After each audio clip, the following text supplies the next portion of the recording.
రక్షించడం, గోవుకి ప్రదక్షిణం చేయడం, గోవుకి గ్రాసం పెట్టడం, గోవుకి గరుకు స్తంభం వేయడం, గోవుని నిమరడం, గంగడోలు దువ్వడం, గోవుని రక్షించడం, ఇవన్నీ పరమోత్కృష్టమైనటువంటి పుణ్యకార్యములు. అందుకే పెద్దలు ఒక మాట చెప్తారు, అన్నిటికన్నా కష్టం ఏది అంటే అమ్మ వెళ్ళిపోవడమే.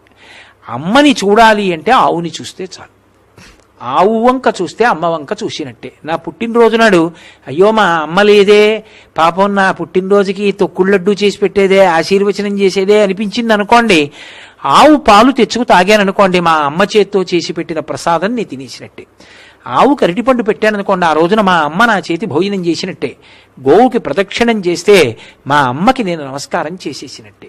అందుకే గోమాత జనకమాతలాగా నిలబడుతుంది. అందుకే పాలు లేని పిల్లలకు ఆవు పాలు అంటారు.